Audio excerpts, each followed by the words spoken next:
Mainit ang ulo na pinagmamasdan ni Pierre ang dalagang badyaw na naglilinis ng bintana ng kotse. Madungis at pawisan ang mukha nito. Madumi at gusot ang suot na damit pero matangos ang ilong nito at medyo kulot ang buhok. Tumawa siya ng mahina nang dumikit ang basahan sa mukha ng badyaw. "Sir, why are you laughing? Samantalang kalahating oras nang hindi umuusod ang traffic." Nagtatakang tanong ng driver niyang si Paul. Natatawa at naaawa ako sa badyaw. Look at her. Mukha siyang maganda pero kulang sa ligo. Nakatitig sa pawisan at madungis na mukha ng babae na sagot niya. "Naku sir, sinasadya nilang hindi maligo dahil malaking kinikita nila sa panlilimos. Balita ko nga may alahas at mamahaling cellphone ng ibang pulubi." Nakaismid na sagot ni Paul. Malala ang trust issue nito. Ultimo pulubi, pinag-iisipan ng masama. "I don't care kung manluloko siya dahil mabilis namang dumating ang karma." Nakatikwas ang kilay na sagot niya at gumuhit ang malapad ng ngiti sa reddish niyang labi nang kumatok ang badyaw sa bintana ng kotse. "Ibaba mong bintana." Malumanay na utos niya sa driver. "Po, sigurado ka ba sir?"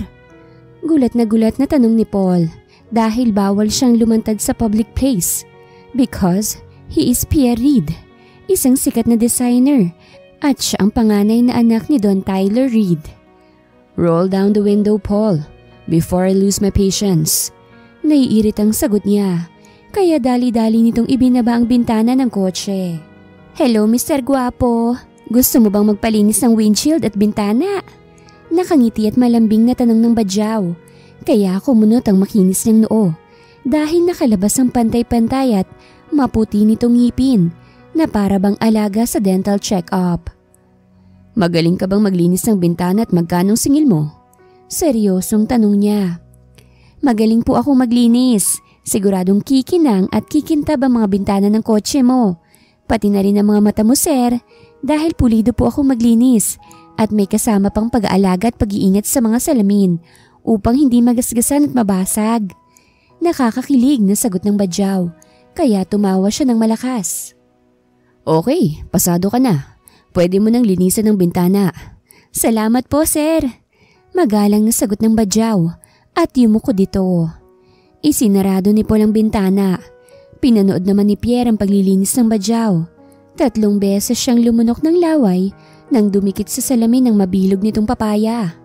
Kitang-kita niya ang strap ng bra nito dahil manipis at luma na ang suot nitong damit. Lihim nang umisi ang badyaw nang makita niyang paggalaw ng panga at Adam's apple ni Pierre. "Yes, ganyan nga Mr. Reid. Maglaway ka para magkaroon na ako ng boyfriend na bilyonaryo." Malanding sigaw ng isip niya at ginalingan niya lalo ang paglilinis ng kotse habang nagpapakyut at sinadya niyang dumikit sa salamin ng bintana upang makita ni Pierre ang mapula niyang labi. "She's hot. Wait, what? I'm attracted to a beggar? Oh my goodness, this is ridiculous. Imposible na magandahan at maakit ako sa pulubi." Umiiling na bulong ni Pierre at tumingin siya sa kanan upang hindi niya makita ang malalim na dimples ng badyaw at mapupula nitong labi. Binuksan ni Paul ang bintana pagkatapos maglinis ang badyaw. "Salamat sa paglilinis, miss. Ito ng bayad mo." "Salamat po sa 500. May pambili na ako ng bigas, sabon, noodles at sardinas." "Magpalinis po ulit kayo sa akin ng bintana bukas ha, para meron ulit akong pera." Malambing na sagot ng badyaw at ngumiti ng ubod tamis, kaya lalong uminit ang pakiramdam ni Pierre. "Buisit, mangkukulam sigurong babaeng to. Nahihipnotize mo ako sa maganda niyang mga mata at matamis niyang ngiti. Palagay ko may abnormal na espiritong sumanib sa katawan ko ngayon." Naiirita na bulong ni Pierre at sumimangot siya upang hindi mahalata ng badyaw na affected siya sa karisma nito. "Sige miss, salamat.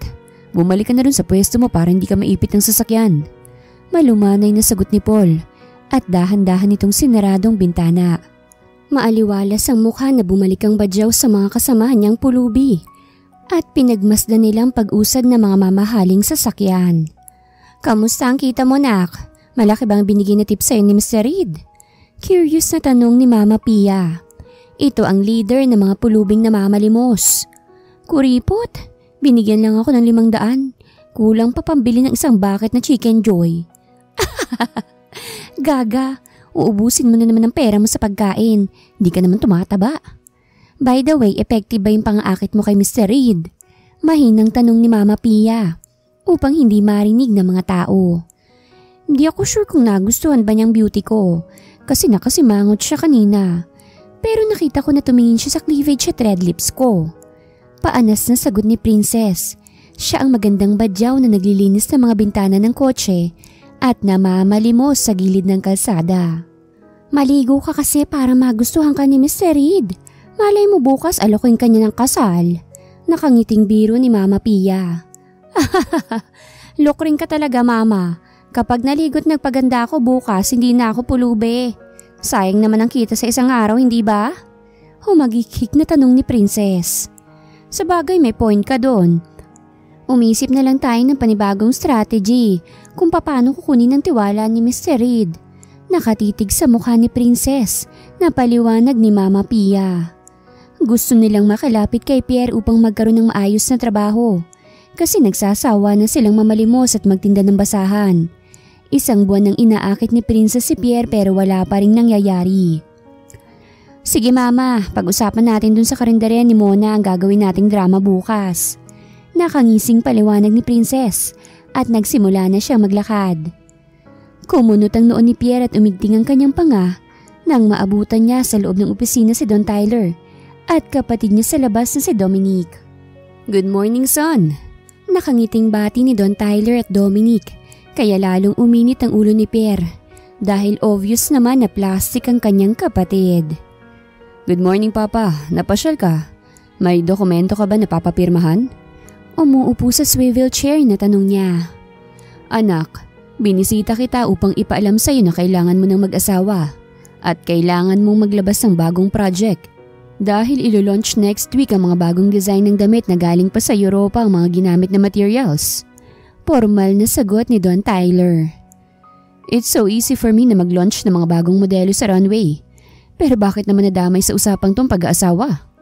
Casual na tanong niya. Pierre, Dominic, gusto ko na magpakasal na kayo sa lalong madaling panahon. Because I'm not young anymore. 59 years old na ako. Next year senior na ako pero wala pa rin akong apo at daughter-in-law. Kaya naisip ko na bigyan kayong dalawa ng medyo mahirap na task. Seryosong sagot ni Don Tyler. Okay, ano bang task ang gusto mong ipagawa Papa? At anong reward ang makukuha ko kapag nanalo ako sa challenge? Excited na tanong ni Pierre. Damang-dama niya ang pagkabuhay ng adrenaline niya sa katawan. Dahil for the first time, makakabangga niya ang stepbrother niyang sip-sip at sobrang plastic. Gusto ko na mag-asawa na kayong dalawa at bigyan niyo ko ng apo. Kailangan din ninyong maibenta sa loob ng 2 buwan ang lahat ng gown, dress, bag, shoes and sandals na bagong gawa natin. Ang mananalo'y gagawin kong presidente ng Reed Fashion House Boutique. Nagulat at nabingis si Pierre sa sagot ni Don Tyler pero hindi niya ipinahalata upang hindi makita ni Dominic na kabado siya. Madali lang para sa kanyang magbenta ng mga luxury items pero ang pag-aasawa? Wala pa sa bokabularyo niyang salitang asawa dahil mataas ang standards niya pagdating sa pag-ibig. Tinatanggap kong hamon mo Papa. Sigurado ako na akong mananalo because I already have a fiancé. And it's so easy for me na ibenta ang mga luxury items natin dahil marami akong kaibigan na celebrity, eredera at mga politiko na mahilig sa mga mamahaling damit at bags. Confident na sagot ni Dominic at ngumisi ito ng nakakainis. Really? Ikaw mananalo? How can you be so sure? Meron akong girlfriend na buntis ng 1 buwan. Nakakaasar na sagot ni Pierre habang dumadaloy sa ugat ng utak niya kung papaano mananalo sa laban. Mga anak, this business is not only about selling luxury items. Kailangan ninyong makihalubilo sa mga customer. Kailangan ninyong gumawa ng friendly community para tumagal sa industry negosyo natin. And one more thing, babaeng mahal nyo ang pakakasalan nyo. Hindi ko tatanggapin ang fake love and fake marriage dahil naniniwala ako sa wagas na pag-ibig. Talaga Papa? Naniniwala ka pala sa true love? Bakit may anak ka sa labas kung totoo nga na mahal mo si Mama? Kalmado na tanong ni Pierre pero Lumiliyab sa galit ang kanyang mga mata na nakatitig sa gwapong mukha ni Dominic. Aksidente ang nangyari anak. Lasing ako noon. Hindi ko alam kung papaanong nabuo si Dominic. Pero sigurado ako na anak ko si Dominic dahil positive ang resulta ng DNA test. Casual na sagot ni Don Tyler. Tsk, namekos-mekos ka papa ni Donna. Palagay ko kung hindi ka nalasing noon hindi ka niya mapapatungan. Umiiling at nakangisi na sabi ni Pierre. Dumilim naman ang anyo ni Dominic at mariin na kumuyom ang mga kamao nito. Pierre, kung galit ka sa akin at ayaw mo akong maging kapatid, akong murahin at insultuhin mo. Wag ang mama ko. Because she loved me endlessly. Gagawin niyang lahat para maging masaya ako at magkaroon ng maayos na buhay. Siguro nga nagkamali si mama noon. Pero habang buhay niyang pinagbabayaran ang kanyang kalandian. Palagi siyang kinukutya ng mga tao. At hindi mo magawa na tawagin siyang Tita Donna. Mariin na paliwanag ni Dominic. Punong-puno ng galit at puot ang boses nito. Okay, fine. Nasasaktan ka ang mama mo. Pero mas nasasaktan ang mama ko dahil tumikim ng ibang babae si Papa. Masakit na sampal yun sa buong pagkatao ni Mama dahil naghanap si Papa ng ibang butas. Samantalang siyang legal na asawa. And for your information, hindi lang mama mong kinukutya ng mga tao, pati rin si mama. Tinatawag siyang malantoy sa kama kaya tumikim ng ibang babae si Papa. Madilim ang anyo na paliwanag ni Pierre at tinititigan niya sa mga mata si Don Tyler at Dominic. Mga anak, huwag kayong magtalo sa harapan ko. Alam ko na mahirap tanggapin na magkaiba kayo ng ina. Pero pwede naman natin tong ayusin, hindi ba? Subukan yung tanggapin at mahalin ng isa't isa. Magkapatid kayo, kaya dapat lang na magkasundo kayo para lalong lumakas ang ating puwersa at lalong lumago ang ating negosyo. Paliwanag ni Don Tyler. Susubukan ko papa na mahalin si Dominic bilang tunay kong kapatid. Kung wala na po kayong sasabihin tapos ang meeting na ito, pwede na kayong umalis. Matamlay na sagot ni Pierre. Tinatamad na siyang makipagplastikan sa stepbrother niyang dramatic. Okay son, aalis na kami. Pero pumunta ka sa bahay next Sunday. Meron tayong family dinner. Nakangiti na wika ni Don Tyler. Tumango si Pierre at nagkunwari na busy sa pagpirma ng mga important documents na nakalatag sa ibabaw ng mesa.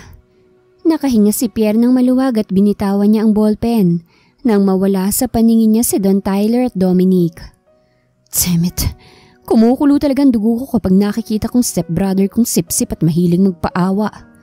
Nayayamot na bulong niya habang nagbibihis siya ng simpleng damit. Nakasuot ng sombrero at sunglasses na lumabas siya ng opisina. Dumiretso siya sa parking lot at sinenyasan si Paul na magmaneho papunta sa squatters area. Kumekending na hinango ni Princess ang inihaw na sapsap na tuyo sa kalan. Ang bango naman, nakakagutom. Kumakagat ng tuyo na bulong niya. Princess, luto na bang sinaing? Maghain ka na, kanina pa ako nagugutom. Malakas na sigaw ni Mama Pia. Nagsasako ito ng mga kalakal na ibebenta sa junk shop. Tapos na ako magluto, Mama. Kumain na po tayo. Tumigil siya sa pagsigaw ng tumahol ang mga aso. Lumabas siya ng bahay dala-dala ang mangkok na may lamang tuyo. Nagtataka na tumikwas ang kilay niya nang makita niya si Paul at Pierre na nakatayo sa tambakan ng mga kalakal. Mr. Guapo? Anong ginagawa mo rito? Don't tell me na mimiss mo na ang pamumunas ko. Yes, sweetheart. I missed you. And you looked so beautiful today. Kahit na may nakadikit na uling sa labi mo. Malambing na sagot ni Pierre at dahan-dahan itong hinaplos ang namumulan niyang pisngi habang pinagmamasdan ang maganda niyang mukha pababa sa matambok niyang papaya. Sexing bewang at maputing mga binti. Kulay dilaw na body fit t-shirt at maiksing shorts ang suot niya ngayon. Tapos nililipad ng hangin ang medyo basa niyang buhok. Diyos mio, totoo ba ito? Naandito ka sa harapan ko? Pinagmamasdan at gustong tikman ang kagandahan ko? Nanginginig ang boses na tanong niya. Yes, I want to taste you. If you are clean. Malanding bulong nito sa kaliwa niyang tenga. Napapiksi siya ng marahas na dumampi sa balikat niya at pumasok sa loob ng tenga niya ang mainit nitong hininga. Anong ibig mong sabihin? Bakit nilalandi mo ako? Sinapian ka ba ng single na espiritu na sabik magkaroon ng girlfriend? Nauutal na tanong niya. Nilalandi kita kasi kailangan kong serbisyo mo 24/7 and I want you to be my wife for 2 years. If you're a virgin. Nakasmirk na bulong ni Pierre at kinagat nito ang dulo ng tenga niya. Oh my goodness! Mabuti na lang bagong ligo ako. Nakadikit pa sa balat kong amoy ng safeguard. Kinikilig na sigaw niya. Anong nangyayari dito? Bakit sa labas ng bahay kayo naglalambingan pwede naman sa loob? Nakabungis-ngis na tanong ni Mama Pia. Naka, excited tong magkaroon ng manugang na imported. Hello my dearest mother-in-law. Namiss po kita katulad ng pagkamiss ko sa maganda mong anak. Magalang na sagot ni Pierre at hinila siya pasudsud sa malapad nitong dibdib. Ano bang nangyayari sa'yo? Ba't mo to ginagawa? Kinakapos na hininga na tanong niya. Ginagawa ko to upang maging makatotohanan na meron tayong relasyon. I want this love story to be phenomenal. Gusto ko na pag-usapan tayo ng buong mundo para maniwala ang papa ko na mahal natin ang isa't isa. Nakasubsob sa balikat niya na sagot ni Pierre. Paano naman kita mamahalin hindi naman kita boyfriend? That's why I'm offering you a job. Magpapanggap ka na fiancé ko. Nagkakilala tayo sa gitna ng kalsada habang naka-on ang red light. Then, we fell in love in each other. Tapos may nangyari sa atin kaya 1 month pregnant ka ngayon. Pabulong na paliwanag ni Pierre at pasimple itong tumingin sa iPhone na hawak ni Paul. Ngayon lang niya na-realize na drama lang ang lahat. Gagamitin mo ko para sumikat ka at para makuhang loob ng mga tao? Paniniwalain mo sila na totoong mahal mo ako kahit mahirap lang ako? Naiiritang tanong niya. Yes, Miss Badjao. Tama ka. But I'm not doing this for fame. Ginagawa ko to para maging presidente ko ng Reed Fashion House Boutique. Kailangan kong maunahan ng stepbrother ko na si Dominic para hindi mapunta sa kamay niya ang kumpanya. Naisip ko na gamitin ka para makuhang loob ng mga tao. Gusto ko rin na gawin kang brand ambassador ng Reed Fashion House upang tangkilikin lalo ng mga tao mga produkto namin. Paanas na sagot ni Pierre at lalo itong sumubsob sa makinis niyang balat. Paano kung hindi ako pumayag? Anong gagawin mo? You can't say no, sweetie. Dahil naka-live tayo ngayon sa Facebook. Pinapanood ng maraming tao ang love story nating dalawa. Nakasmirk na sagot ni Pierre at hinahalikan siya sa pisngi. Ang sama mo! Ang kapal na mukha mo na magdesisyon ng hindi ko alam. Samantalang hindi mo nga alam kung anong pangalan ko. Masama ang loob na bulong niya sa kanang tenga nito. I am not a bad person dahil sasahuran naman kita ng malaking halaga kapag maayos ang trabaho mo. Plus, I'll give you additional 2 million cash if you're willing to give me a healthy child. Nakababa na bulong ni Pierre sa namumula niyang tenga. Ayokong maging surrogate mother dahil hindi ako pokpok, no? Pero payag ako na maging fiancé mo sa isang kondisyon. Kailangan mong kumain ng inihaw na tuyo at nilagang talbos ng kamote ngayong tanghalian. Nakatingala sa mukha nito na sagot niya, kaya dumampi ang labi nito sa matangos niyang ilong. Yeah, sure, why not? Favorite ko ang champurado na may tuyo. Now tell me your real name and age. Nakangiti na utos sa kanya ni Pierre at walang paalam na binuhat siya ng pa-bridal style. Papasok sa loob ng bahay na gawa sa pinagtagpi-tagping yero. Ako si Princess Menhares, 24 years old, tubong squatters area. Namumula ang pisngi at tumatahip ang dibdib na sagot niya. Nice name. Tunog sosyal. Pinagpapawisan na sagot ni Pierre at ibinaba siya sa sahig. Mga anak, totoo ba na engaged na kayong dalawa? Nakabungis-ngis na tanong ni Mama Pia. Ang galing nitong umarte, pang famas. Kasi alam naman nitong hindi magkakilala si Princess at Pierre, magtatanong pa.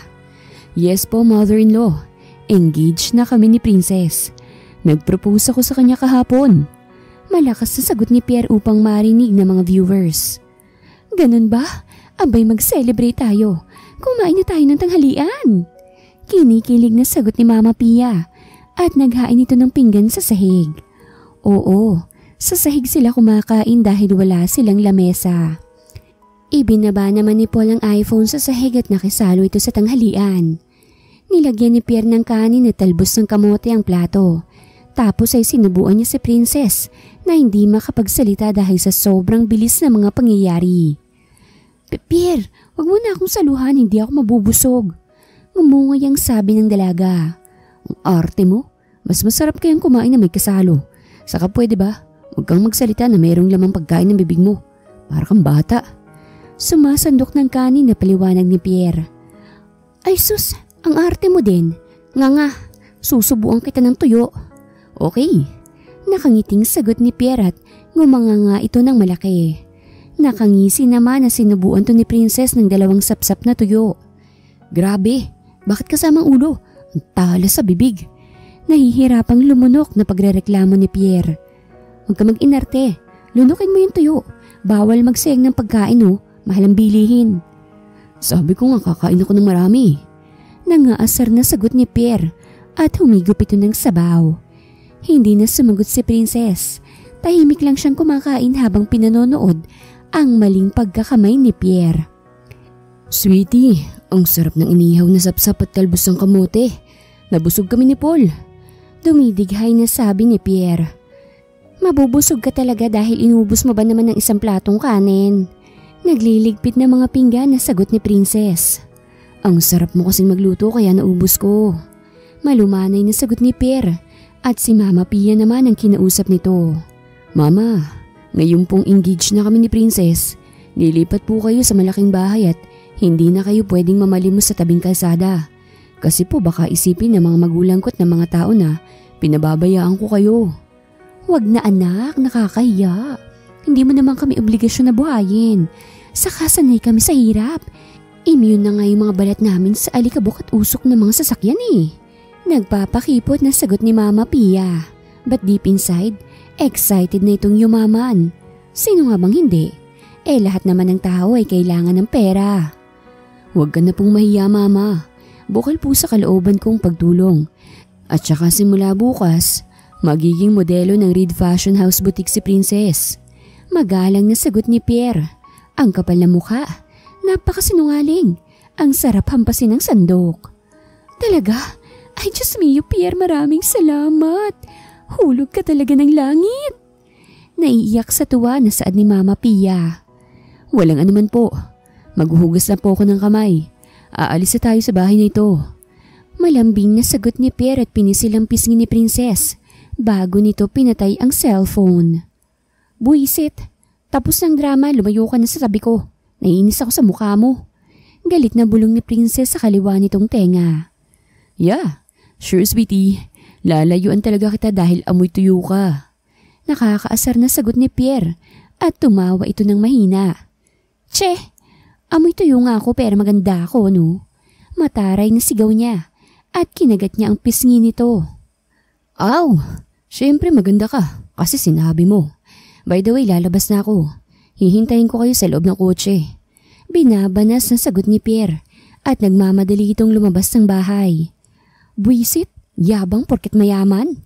Nanggigigil na bulong niya. Anak, huminahon ka nga. Tiisin mo ang galing ni Mr. Reed upang hindi mabulilyaso ang plano natin. Kapag naiinis ka sa attitude niya, bay palagi mong iisipin na marami siyang kayamanan nakatago sa vault. Kaya relax ka lang para maging instant zillionaire tayo. Nakangising bulong ni Mama Pia at tinapig nito ang balikat ni Princess.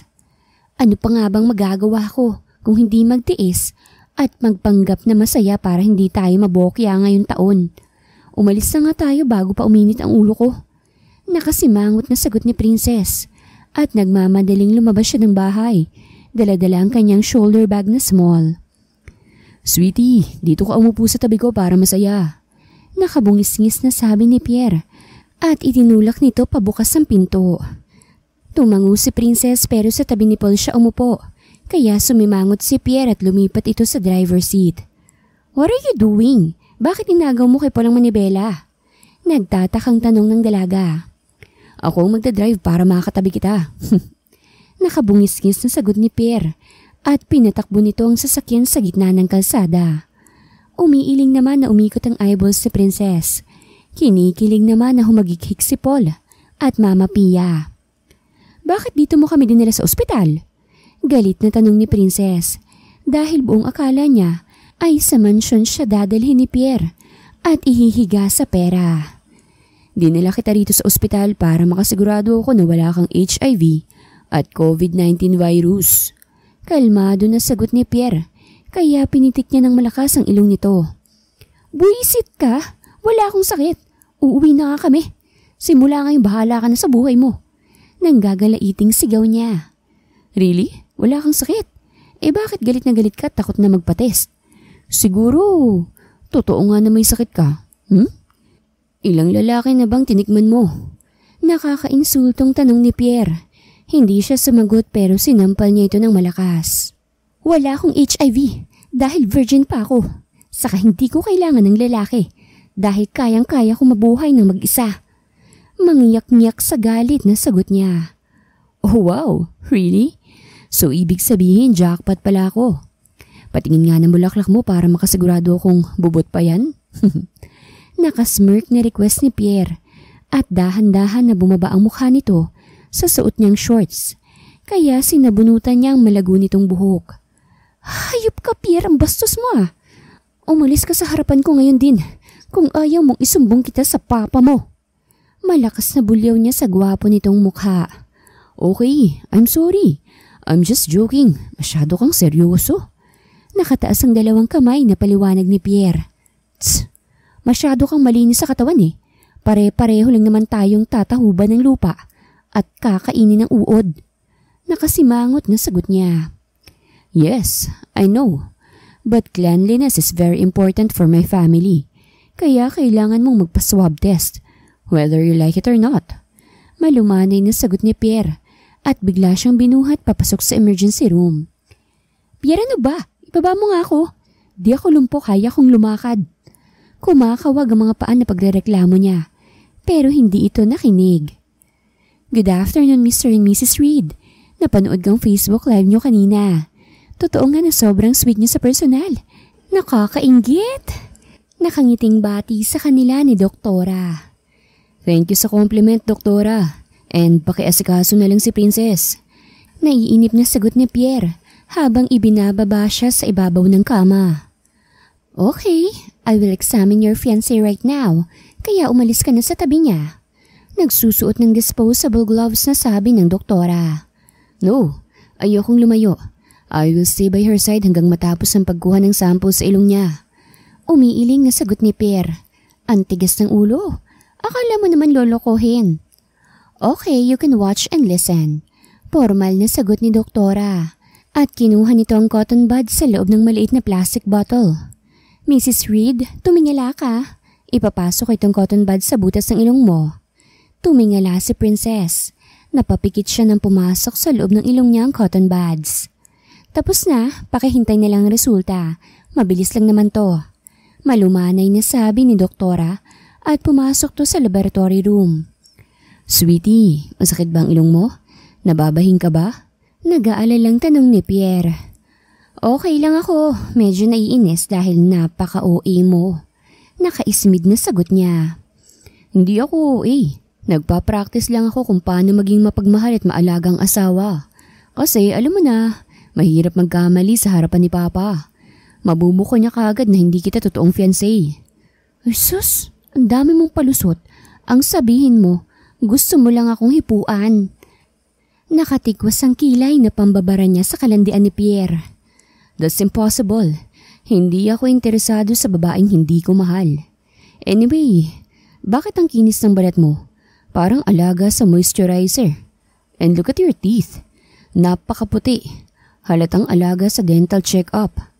Kinabahan siya sa tanong ni Pierre pero hindi niya ipinahalata. Natural na makinis ang balat ko dahil alaga sa langis ng nyog. Maputi rin ang ngipin ko kasi palagi akong nagsisipilyo. Okay, masaya akong malaman na malinis ka sa katawan. Nasaan nga palang papa mo't kapatid? Only child ako at walang ama. Nabuntis si mama ng lasing na afam nung nagbenta siya ng sigarilyo at rosas sa labas ng beer house. Sa squatters area ako pinanganak. Nakapag-aral ako hanggang grade 4. Gusto ni mama na mag-aral ako hanggang K-12. Pero hindi ako pumayag dahil palagi akong binubuli sa school. Malungkot na sagot niya sa tanong ni Pierre, kaya niyakap siya nito at hinalikan sa noo.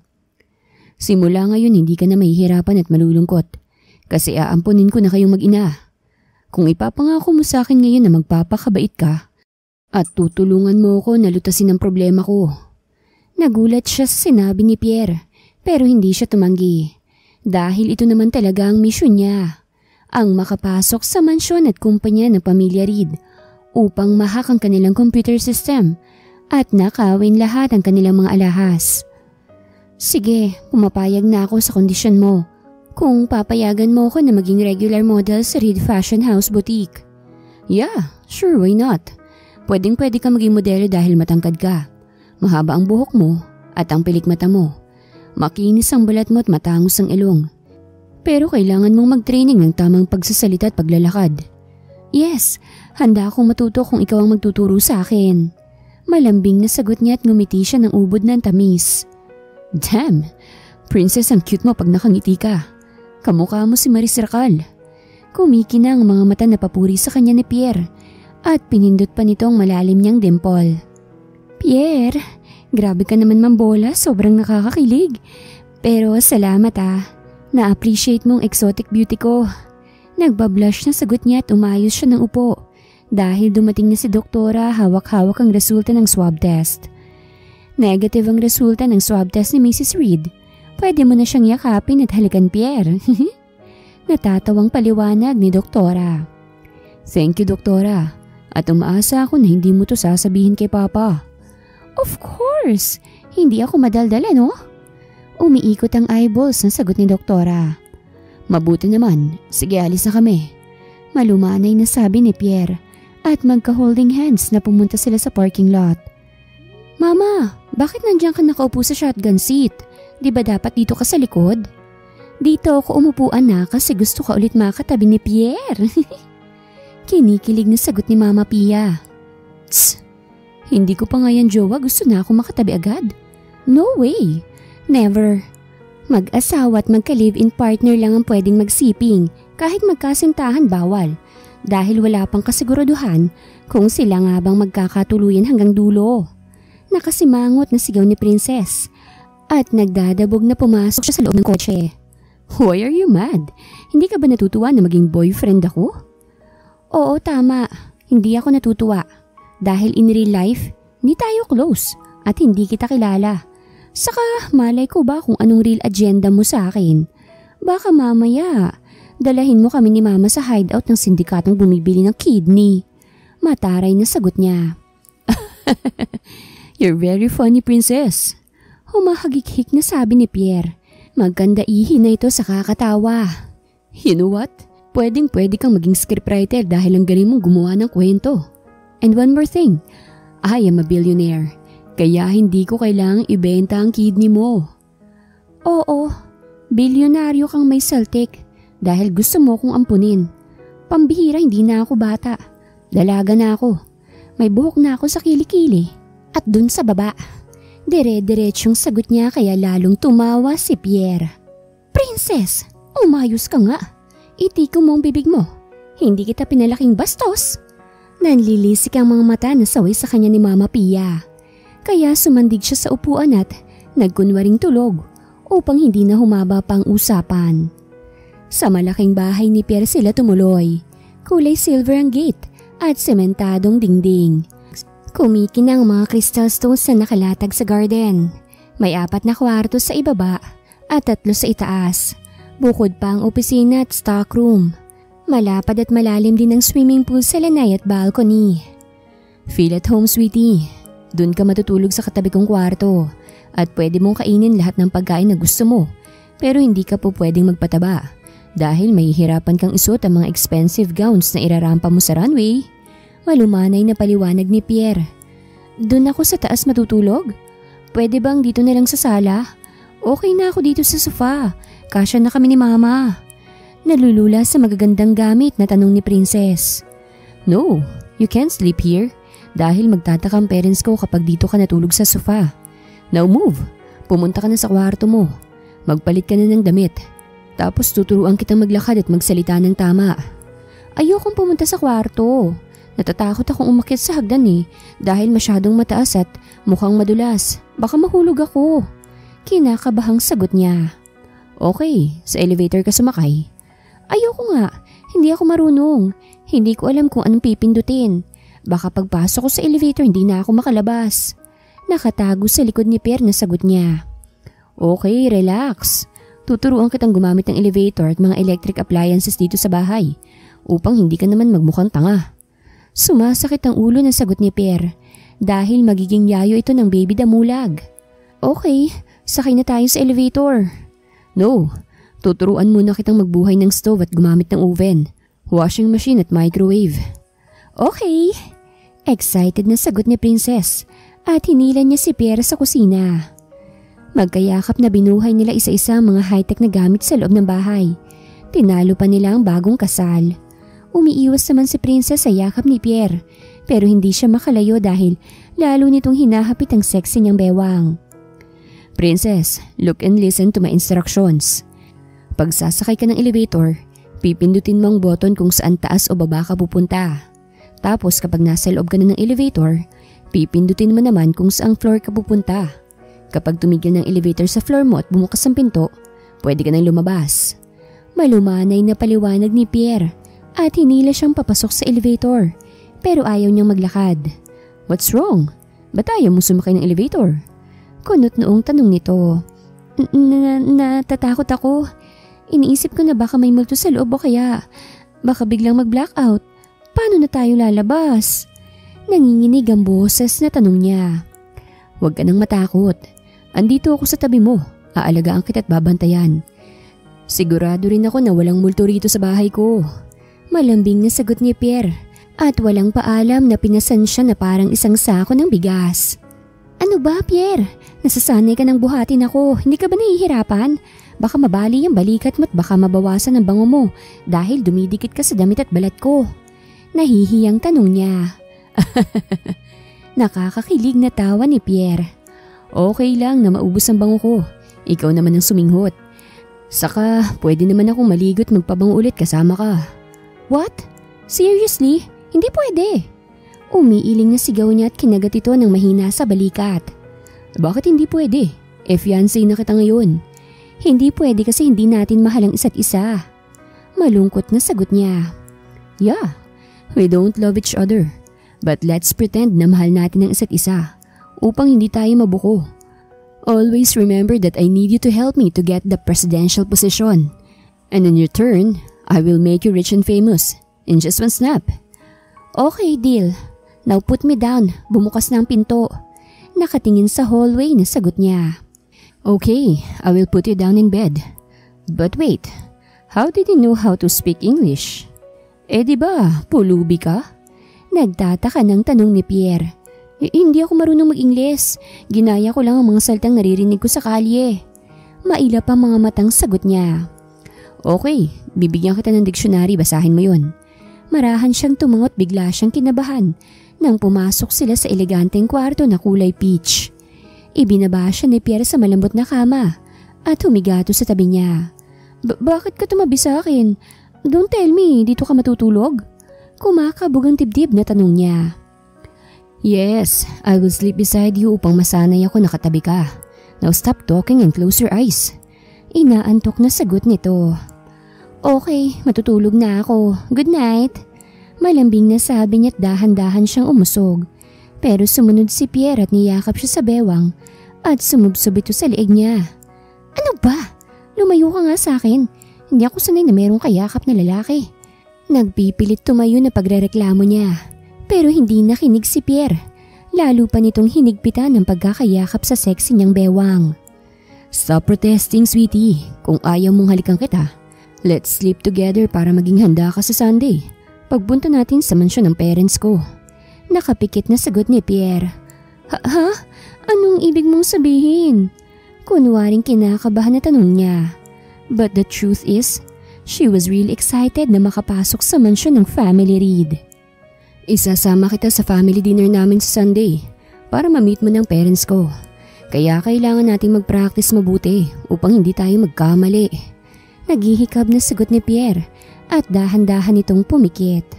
Okay, gagalingan kong pag-arte para matapos na agad ang trabaho kong to dahil sa totoo lang, hindi ako komportableng kasama ka.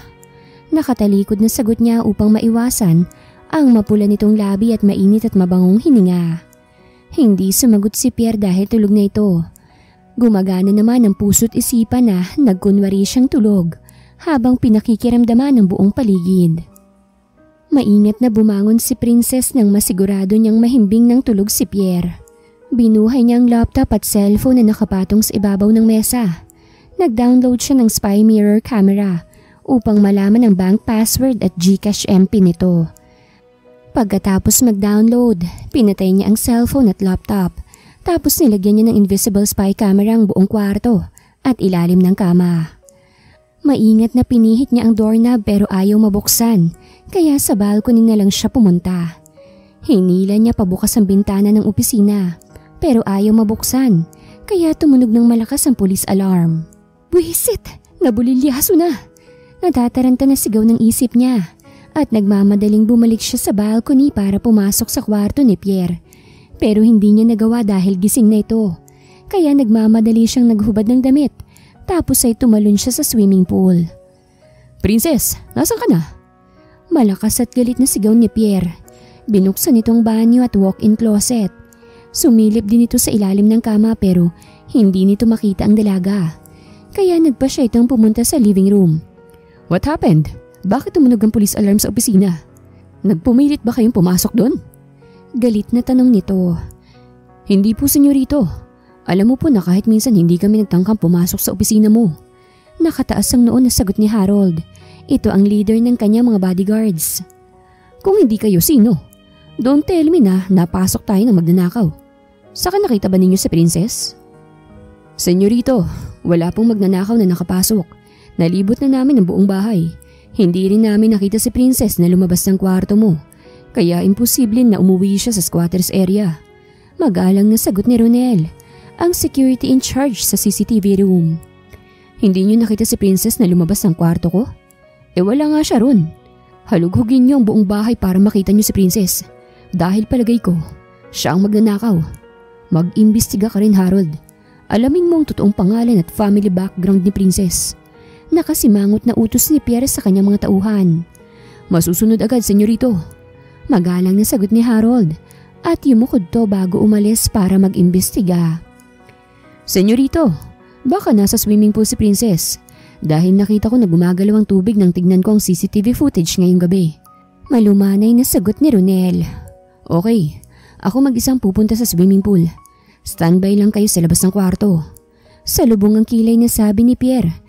At dinampot niya ang shotgun at samurai na nakapatong sa ibabaw ng mesa. Sumakay siya sa elevator at nagmamadaling lumabas. Parang ninja na pumunta siya sa balcony.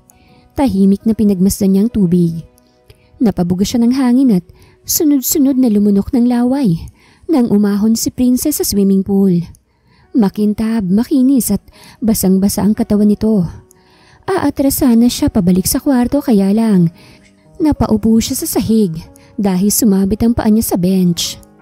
Sino yan? Natatarantang tanong ni Princess at nagmamadaling nagsuot siya ng pajama at t-shirt kahit basang-basa pa ang katawan niya at buhok. Pierre, mga bodyguards, may nakapasok na magnanakaw. Sinisilipan ako. Malakas na sigaw niya. Shut up! Wala sa plano ko na silipan ka. Pumunta ako rito sa swimming pool upang tignan kung sinong pumasok sa loob ng opisina ko. Madilim ang anyo na sagot ni Pierre at binuhay nito ang ilaw. Talaga? Titingnan mong opisina mo? Bakit dito ko sa swimming pool pumunta?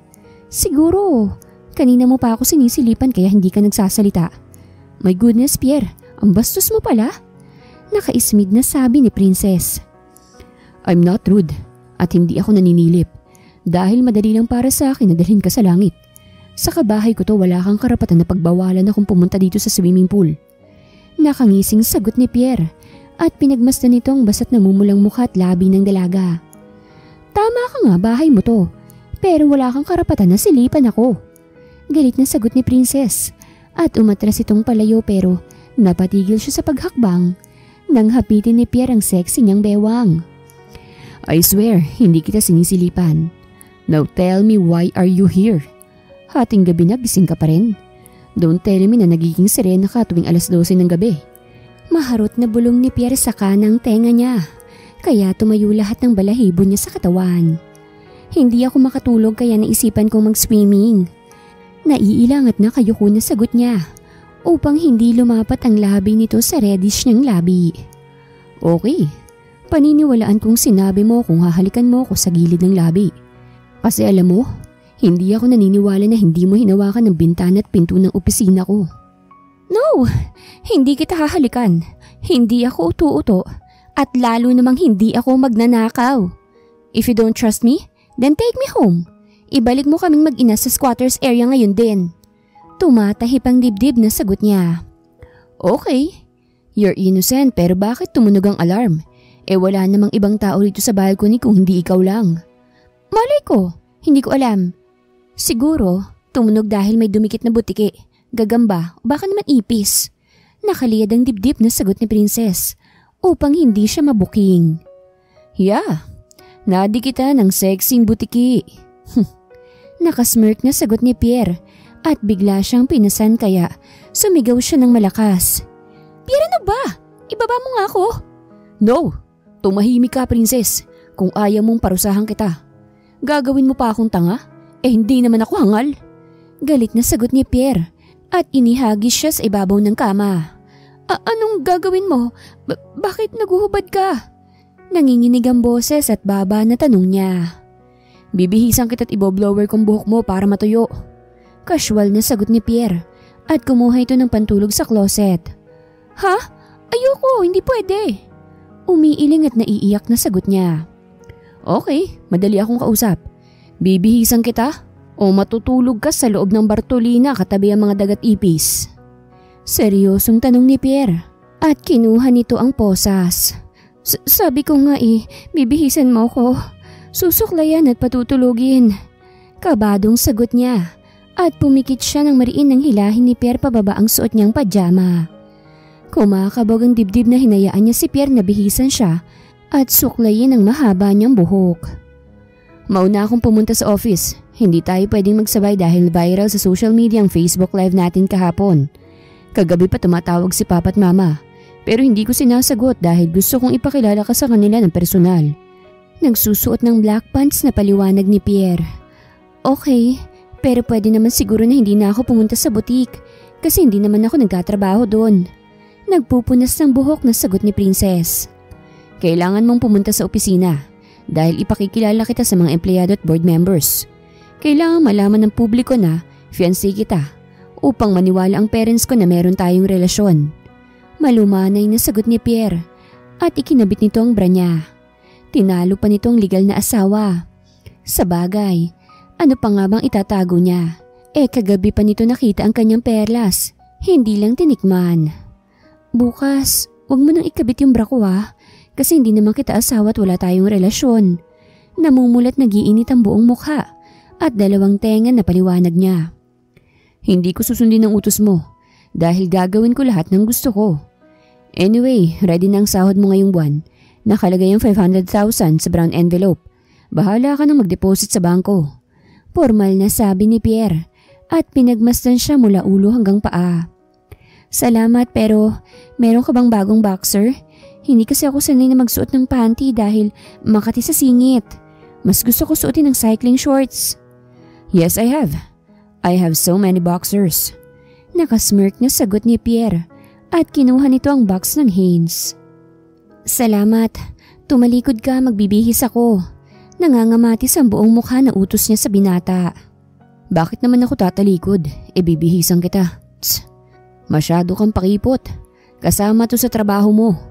Nanunudyong paliwanag ni Pierre at lumuhod to sa sahig upang isuot sa maputi niyang binti ang boxer. Nagtayuan lahat ng balahibo niya sa katawan at bumilis ang tibok ng kanyang puso nang lumapat ang mainit na kamay at mga daliri ni Pierre sa nilalamig niyang balat. You're shaking. Ibig sabihin apektado ka sa karisma ko. Malambing na bulong ni Pierre sa kanang tenga niya habang isinasarado nito ang zipper ng suot niyang white dress. Yes, apektado ako sa lahat ng ginagawa mo dahil hindi ako sanay sa ganitong bagay. Siguro kung asawa kita matutuwa at kikiligin ako. Pero hindi dahil ikaw ang boss ko na mahilig mamboso. Naka-ismid na sagot niya. Tumawa naman ng malakas si Pierre at bigla siyang hinalikan. Damn, you look so innocent, princess. But I know you're a villain. What do you mean? Kunot noong tanong niya. Nothing. Let's go. Umalis na tayo. Malumanay na sagot ni Pierre. Okay. Tumatangong sagot ni Princess at inilagay niya ang brown envelope sa loob ng shoulder bag na dala niya kahapon. Magka-holding hands na sumakay sila sa elevator. Pagbukas ng elevator, sinalubong sila ng 100 bodyguards. Good morning, senyorito. Senyorita, ready na po ang breakfast. Magalang na bati sa kanila ni Harold. Tumango si Pierre at hinila siya papunta sa eleganteng kusina. Ipinaghila siya ng bangko at nilagyan ito ng pagkain ng plato niya. Sweetie, subuan mo ako para masanay ka na magkasalo tayo sa pagkain. What? No, ayoko nga, hindi ka na bata. Kaya mo nang kumain mag-isa. Lapad-lapad ng kamay mo. Tumutusok ng vegan longganisa na sabi niya. Okay, ayaw mo akong subuan? Ikaw na lang susubuan ko. Nakasmirk niya sagot ni Pierre at sinubuan siya ng fried rice. Hindi siya nakatanggi dahil hinawakan nito ang tigkabila niyang pisngi. Susubuan na kita. Ngumunguy at namumula ang pisngi na sabi niya. Very good. Nakabungis-ngis na sagot ni Pierre at kinain nito ang isang butil na kanin na nakadikit sa kaliwa niyang pisngi. Nakangiti ng peke na pinakain niyang binata. Kagabi pa siya naiinis pero hindi siya makapalag dahil sayang ang sahod. Kapag sumabog siya sa galit, mapupurnada ang kanyang pagyaman. Nabusog ako ng sobra dahil pinakain mo ko ng pagmamahal, sweetie. Mamayang lunch ulit subuan mo ko. Nakahawak sa tiyan na sabi ni Pierre. Marahan naman siyang tumango. Okay, very good. Mauna na akong pumunta sa butik. Ikaw naman, Harold. Ikaw ang bahala sa safety ni Princess. Make sure na hindi siya masasaktan. Maotoridad na utos dito ni Pierre. Yes po, senyorito. Kami nang bahala kay senyorita. Magalang na sagot ni Harold at binuksan nito ang main door. Bye, sweetie. See you at the boutique. Malambing na sabi ni Pierre at hinalikan siya sa labi. Grabe, namimihasa ka ng halikan ako. Kumikibot ang bibig na pagrereklamo niya. Yes, because kissing you is my favorite hobby now. Paanas na sagot ni Pierre at muli siyang hinalikan kaya kinikilig na tumalikod ang mga bodyguards. Kinakapos ng hiningan itinulak niya si Pierre kaya tumawa ito ng malakas at sexy na umupo sa backseat. Nag-flying kiss pa ito bago isinara ang bintana ng sasakyan. Senyorita, pumasok ka na rin po sa loob ng kotse. Magalang na utos sa kanya ni Harold. Tahimik na umupo siya sa backseat at ikinabit ang seatbelt. Tapos ay tumingin siya sa bintana. Pinagmasdan niya ang naglalakihang building. Senyorita, andito na po tayo sa Reed Fashion House. Isuot mo po itong sunglasses upang hindi ka makilala ng mga tao. Isinuot niya ang salamin at kumurap siya ng 3 beses upang ma-activate ang suot niyang spy contact lens camera. Lihim siyang ngumiti ng mabuhay ang spy camera. Rumihistro sa screen ng contact lens ang pangalan ng mga taong nakikita niya. Princess, lumiko ka sa kanan. Dumikit ka sa expensive car ni Dominic upang marinig natin ang pinag-uusapan nila. Kalmadong utos sa kanya ni Ponce. Ito ang panganay niyang kapatid. Magaling tong hacker at graduate ng computer engineering. Sexy siyang naglakad sa parking lot at kunwari siyang natapilok sa harapan ng sasakyan ni Dominic upang maidikit sa salamin ng tracker, spy camera at microchip device. Senyorita, okay ka lang ba? Nag-aalalang tanong ni Harold. Yes, okay lang ako. Nakangiting sagot niya at sexy siyang pumasok sa entrance ng building. Princess, sa loob ng conference room ka dumiretso. Naroroon si Pierre kausap ang mga board members. Sinunod niya ang utos ni Ponce. Umiimbay ang balakang na itinulak niya ang pinto ng conference room kaya tumigil si Don Tyler sa pagsasalita at kunot noon na pinagmasdan siya ng mga businessman. Hello everyone! Good morning, pasensya na kayo. Naistorbo ko ang meeting nyo. Si baby kasi naglalaro sa loob ng tiyan ko. Hinahanap si Pierre. Nakangiti na pagsisinungaling niya at malambing siyang umupo sa lap ng binata. Hi sweetie, did you miss me already? Nakangiting tanong ni Pierre at hinalikan siya sa noo. Hindi kita na-miss pero miss ka na ng baby natin. Hawakan mong tiyan ko at pumipitik. Nakangiting sagot niya at ipinatong niya ang palad nito sa impis niyang tiyan. Oo nga, gumagalaw ang anak natin. Gising siya't naglalaro. Nakabungis-ngis na sagot ni Pierre at hinalikan ng tiyan niya. Kaya napanganga at napakamot sa ulo ang mga board members at si Don Tyler. Anak, doon kayo maglambingan sa loob ng opisina mo. Huwag dito sa conference room kasi nakakaabala kayo. Salubong ang kilay na paliwanag ni Don Tyler. Okay po papa, excuse. Tumigil sa pagsasalita si Pierre nang umilaw ang malapad na TV screen at lumabas ang salitang error. Damn it, somebody's trying to hack our computer system. Sabihan lahat ng computer engineers na i-block ang hacker at palitan ng manual ang computer systems ng kumpanya. Galit na utos ni Pierre sa ibang empleyado at kanyang sekretarya. Don't worry anak, hindi magtatagumpay ang hacker na pasukin ang ating computer system dahil magagaling ang ating mga computer analyst. Confident na sagot ni Don Tyler at ngumiti ito nang bumalik sa normal ang rotation ng signal. Yes, tama ka papa. By the way, dadalhin ko muna sa opisina si Princess para makapagpahinga siya ron. Alam naman ninyo, madalas mapagod at mahilo ang buntis. Malumanay na paliwanag ni Pierre at binuhat siya ng pa-bridal style. Ibaba mo na ako, wala nang taong nakatingin. Hindi sumagot si Pierre. Tinignan siya ng masama at sinipa pabukas ang pinto ng opisina. Galit ka ba sa akin? Kinakabahan na tanong niya. Oo, galit ako sa'yo. Galit na galit. Nagpipigil ng galit na sagot nito at pahiga siyang ibinaba sa ibabaw ng mahabang sofa. Bakit ka nagagalit sa akin wala naman akong ginagawang masama sa'yo? Galit din na tanong niya. Really? Mabait ka? Sarcastic na tanong ni Pierre at pinisil ang pisngi niya. Stop lying kung ayaw mong lumipad sa langit ngayon din. Nakakatakot na bulong nito sa kanan niyang tenga. Hindi ako nagsisinungaling. Hindi kita naiintindihan. Nakatitig sa mga mata nito na sagot niya. Yeah. You don't understand me dahil nabubuhay ka sa kasinungalingan. Puro kasinungalingan ang paniniwalaan mo. At lumalabas dyan sa bibig mo. Akala mo ba maluloko mo ko? I know you, Princess. Princess Manjares Cortez. Isa kang thief millionaire. Nagpanggap na mahirap. Pulube. Para kaawaan ka ng mayayaman tapos pagnanakawan mo sila. Napakagaling mo, di ba? Pagkatapos kitang tulungan, lolokohin mo ko. I gave you 500,000 cash today. Dahil akala ko magbabago ka. Pero hindi, dahil masyado nang mahaba at makunat ang sungay mo. Nayanig ang buo niyang pagkatao, pero hindi niya ipinahalata. Wala akong alam sa sinasabi mo, Pierre. Alam mo naman simulat sa pool na pulubi lang ako, kaya imposible na maging bilyonarya ako. Tsk! You're so annoying, Princess. Ang sarap putulin ng dila mo. But wait, mas masarap yang kagatin kesa putulin ng gunting. Oo, tama. Kakagating ko na lang para kusang mangumpisal. Mariin na sabi ni Pierre at lalo nitong diinan ang pagpisil sa namumula niyang pisngi. Ano? Wag! Huminahon ka nga! Hindi tamang gagawin mo! Natatakot at natatarantang sigaw niya. Kumurap siya ng 3 beses upang mamatay ang suot niyang spy contact lens upang hindi mag-alala si Ponce at hindi nito makita ang nangyayari sa loob ng opisina. Yes, I will do this para patas. You need my money? Then you need to pay for it.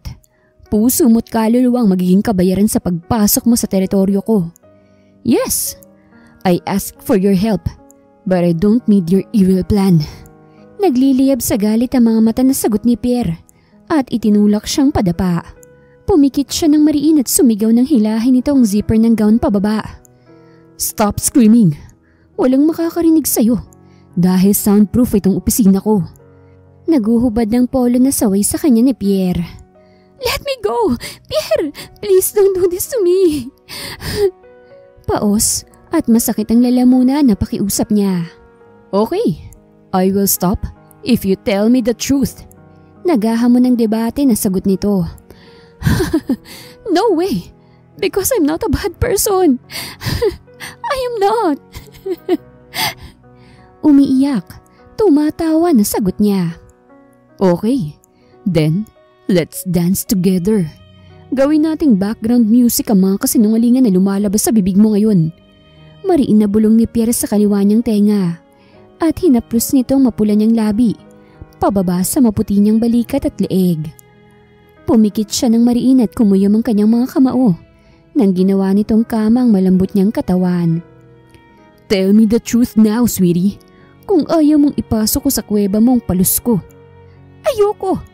Hindi ako mangungumpisal dahil wala akong kasalanan. Nagmamatigas na sagot niya at pinigilan niyang umiyak. Ayokong umamin dahil wala akong aaminin. Nakatitig sa mga mata nito na sagot niya at ngumiti siya ng nakakainsulto.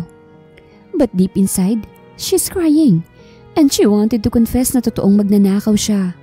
Pero hindi niya magawa dahil ayaw niyang makulong ang mama niya at ang kapatid. Okay, fine. Huwag ka magsalita. Madali akong kausap. Nakangiting sagot ni Pierre at dahan-dahan na pumasok sa kuweba niya ang palus nito. Nagunahan sa pagpatak ang luha niya ng mapunit ang balat na nakaharang sa pinto at umagos ang pulang likido palabas sa makipot na kuweba. I'm sorry. I don't know that you're a virgin. Don't say sorry. Luhaan na putol niya sa sasabihin ni Pierre. Ipagpatuloy mong ginagawa mo para mapatunayan ko sa'yo na malinis ako. Princess, hindi ko sinasadya. Nadala lang ako sa bugso ng aking damdamin. Nakukonsensya na paliwanag ni Pierre, pero hindi siya sumagot. Kinabig niya ang batok nito at mariin na hinalikan sa labi. Stop talking and let's dance together. Pabaunan mo ko ng masarap at masakit na alaala bago ko umalis upang hindi kita makalimutan magpakailanman. Malamig na bulong niya sa kanang tenga ni Pierre at umindak siya pataas. My goodness, ang hirap mong tanggihan, princess. Namumungay ang mga mata na sagot ni Pierre at muli itong sumayaw ng up and down. 3 beses silang pumunta sa paraiso ng kaligayahan bago sila tumigil sa pagsayaw. Damn, nakakapagod mag-basketball. Humihingal na sabi ni Pierre at niyakap siya sa bewang pero kinurot niya ang braso nito. Huwag mo akong yakapin. From now on hindi mo na ako pwedeng hawakan. Nakuha mo na ang gusto mo kaya pwede na akong umalis. Malamig na paliwanag niya at paika-ika siyang bumaba sa kama. Pinulot niya sa sahig ang boxer at dress. Isinuot niya ang mga yun sa harapan mismo ni Pierre. Are you sure na gusto mo nang umuwi? Ayaw mo na bang magtrabaho sa akin? Tatanggapin pa rin kita na fake fiancé ko kahit na magnanakaw ka. Nakatitig sa mukha niya na tanong ni Pierre. Ayoko nang magtrabaho sa'yo dahil masyado kang tuso. Gusto mo, ikaw lang ang kakabig. Gusto mo ikaw lang palagi ang panalo. Na hindi mo man lang naisip na baka magbungang ginagawa mo? Naninikip ang dibdib na tanong niya. You wouldn't get pregnant kung iinom ka ng pills. Malamig na sagot ni Pierre at dumapa ito sa ibabaw ng sofa. Really? Palagay mo ba ganun lang kadali na gawin yun? Yes, I admit. I am a bad person. But I'm not a prostitute. Nanggigigil na sigaw niya. So what if you're a virgin? You deserve this thing because you are a liar. Sinadya mong pumasok sa buhay ko para manghut-hut ng pera. Now get out! Kasama tong 500,000. Mariin na sigaw ni Pierre at ibinato sa kamay niya ang shoulder bag. Oo, aalis na ako at kahit kailan hindi mo na ako makikita pa. Taas noon na sagot niya at paika-ika siyang lumabas ng opisina habang pinipigilan na wag tumulo ang kanyang luha upang hindi makita ng mga empleyado. Pagkalabas ng butik, pumara agad siya ng taxi at dun pumalaho ng iyak. She was really drained and broken. Sobrang sakit sa dibdib makipaglaro ng apoy sa lalaking hindi ka naman mahal. Tinalo pa niyang pinutulan ng tadyang. Sa loob ng opisina naman ay aburido na pumikit ng mariin si Pierre. Sinusubukan niyang kalimutan ang malungkot na mukha ng dalaga. Malungkot na dumungaw sa bintana si Princess. 2 buwan na siyang nagkukulong sa loob ng kwarto at miss na niya si Pierre. Gusto niyang pumunta sa bahay ng binata para magpaliwanag at masilayan ang gwapo nitong mukha. Pero hindi niya magawa dahil magmumukha siyang kawawa at talunan. Galit na galit siya noon kay Pierre dahil pinitas nitong bubot niyang bulaklak. Pero paglipas sa mga araw, palagi niyang napapanaginipan ng mainit nitong yakap at matamis na halik. Nakikita rin niya sa panaginip na paulit-ulit lumalangoy sa loob ng kuweba niya ang malusog nitong palos. Buisit! Nababaliw na yata ako dahil palaging si Pierre na lang ang laman ng puso't isipan ko. Siguro may gayumang gatas niya kaya tumibok ng mabilis ang puso ko. Naiiritang sambit niya. Umalis siya sa bintana. Pumunta siya sa kusina para kumain ng almusal. Ngunit bigla siyang nahilot na duwal nang naamoy niya ang ginisang corned beef na maraming sibuyas. Nangasimang sikmura niya na sumuka siya sa lababo. Pero walang lumalabas kung hindi mapait na laway. Anak, umamin ka nga sa akin. Buntis ka ba? Kalmadong tanong ni Mama Pia. Pero maaaninag ang lungkot at pag-aalala sa kulay brown nitong mga mata. Hindi ako sigurado mama pero palagay ko buntis nga po ako. Kasi 2 months na akong hindi nireregla. Nahihilo at naiiyak na sagot niya. Nasasaktan siya ngayon dahil lalaking walang ama ang kanyang anak. Ano? Bakit? Ano nangyari? Bakit hinayaan mo si Pierre na pasukin ang kuweba mo? Bakit hindi ka lumaban? Bakit hindi mo ako tinawagan at si Ponce para nailigtas ka namin? Galit na galit at disappointed na tanong ni Mama Pia. Hindi ako lumaban. Hindi ako tumanggi. Dahil gusto ko rin naman yung nangyari. Ewan, hindi ko alam kung bakit nadarang ako sa mainit na haplos at matamis na halik ni Pierre. Gusto ko siyang itulak. Gusto ko siyang sampalin at tadyakan ng araw na yun pero ayaw makisama na mga kamay ko't puso ko. Maybe I like him that day. Hindi ko lang maamin sa sarili ko dahil sa matinding galit. Okay, sige, huminahon ka na anak. Palalakahin natin ng maayos ang bata. Siyang magiging tagapagmana ng mga kayamanan na nakulimbat natin sa mga tusong bilyonaryo na yan. Malambing na sagot ni Mama Pia at hinalikan siya sa noo. Mama, huwag na po tayong bumalik sa pagnanakaw ha? Magbagong buhay na po tayo para sa anak ko. Ayoko na maging katulad natin siya. Gusto ko lumaki siyang matalino, mabait at merong takot sa Diyos. Oo naman anak, hindi na ulit tayo magnanakaw. Palalaguin na lang natin ang computer shop at brick cellphone store na accessories. Nakangiting sagot ni Mama Pia. Thank you so much Mama.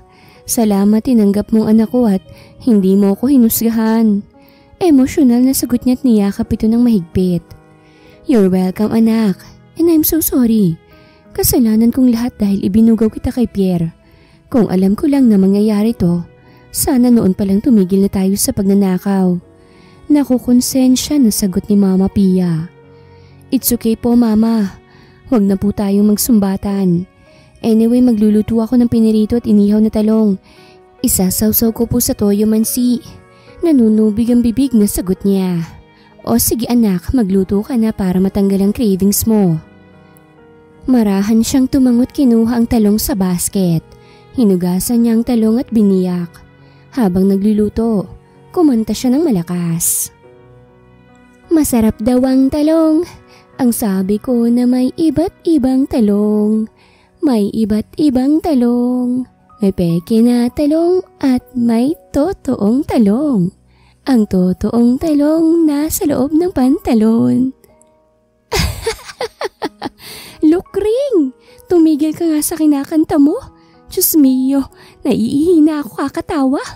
Umagang-umaga talong ang iniisip mo. Siguro, namimiss mo ang alaga ni Pierre no? Humahagik-hik na tanong ni Mama Pia. Yes Mama, namimiss ko po ng konti si Pierre. Kinikilig na sagot niya at hinango niya ang ceramic pan. Hay naku anak, Kalimutan mo na si Pierre. Imposible na magustuhan ka niya dahil nagmula siya sa buhay na pamilya. Mayaman din naman tayo. May pinag-aralan din naman ako. Yun nga lang galing sa nakaw. Malungkot na sagot niya. Huwag ka nang malungkot anak. Kumain ka na para happy and healthy si baby sa loob ng tiyan mo. Marahan siyang tumangot, sinimulan niyang kainin ang piniritong talong. Mainit ang ulo na umupo sa swivel chair si Pierre. Lalong umiinit ang ulo niya nang makita niya ang mahabang sofa dahil paulit-ulit na bumabalik sa alaala niya ang matamis at mainit na yakap at halik ni Princess. Patuloy niyang pinagmamasdan ng sofa hanggang sa tumayo ang natutulog niyang alaga. Damn, I miss her so much. Her voice, her laugh, her sweet kiss, her sweet embrace, especially her sweet smile and kissable lips. Nahihirapan na bulong ni Pierre at hinipo niya ang sofa. Hindi siya nakontento sa paghipo, kaya humiga siya ron. Ini-imagine niya na kayakap niya ang dalaga. Wisit, hindi ko na kaya. Para na akong baliw. Miss na miss ko na si Princess. I want to see her and kiss her so bad. Wait, what? Why do I feel this thing? Dahil ba mahal ko na siya? Ito na bang sinasabing pag-ibig? Naguguluhang tanong ni Pierre at pumikit siya ng mariin upang makapag-isip ng maayos. Ngunit muli siyang dumilat dahil nakita niyang makipot na kuweba ni Princess.